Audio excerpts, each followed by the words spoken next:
Some odd but interesting and somewhat factual things to think about. But I'm looking at it in a animated movie kind of way so I can picture it and explain it.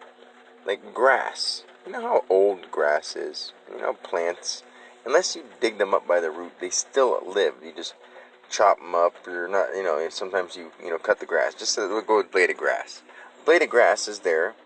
It gets rained on, it gets shined on, it gets walked on, it gets pooped on, and whatever happens, whatever animals do things there. Maybe if it's along the edge of the road, it might get trees or bushes planted, and like people will dig up that grass and put it over here or put it over there or replant it. And unless you cut the root of the grass, it's still sort of green and alive. And if not, until it like the root is out and it dries up and would be like after you mow grass and you have mulch or like the lawn clippings, like if that isn't dead grass, it's just trimmed grass. It's grass trimmings. It's not the grass. Like if you picked up each grass and plucked it by its root, then it would die. So grass is really old. And what I was saying all that for is because nature doesn't judge stuff on like, oh, it's snowing, so the grass is like, oh, I don't like snow. Like people are like the only ones who judge things. I mean, of course, animals, if you're rude to them or smack them or something, they'll run away from you and fear you. Or like dogs are domesticated or something like that. And I'm not trying to even picture doing that because I don't support or promote hurting any living thing at all or non-living thing. But with stuff like that, it's more like they don't think to themselves like, oh, horrible, it's snowing or oh, it's raining.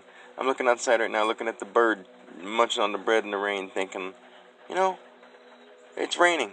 And life goes on, right, Mr. Birdie? And he's doing his thing. He's loving the bread. He's flipping it around, flopping around, munching it down. And one of his friends just joined him. 2 friends just joined him on the same piece, and there's a whole yard full of bread. I don't know why, but they're just like that. But what I was saying is that nature doesn't hate the weather. Nature is the weather. We're part of nature, so we got to stop disliking ourselves. And if you think about it, anything you don't like the weather, you dislike yourself. It's doing that because it needs to. It's doing it because it's basically, let's say, cause and effect. Let's say it vibrationally matches whatever reason.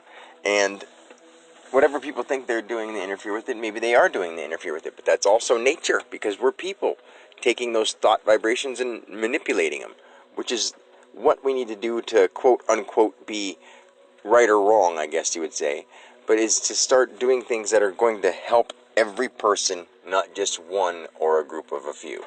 That's what we need to start worrying about. Every person. The whole planet. Not even just every person. Everything. Everything you can see and not see. Just be loving.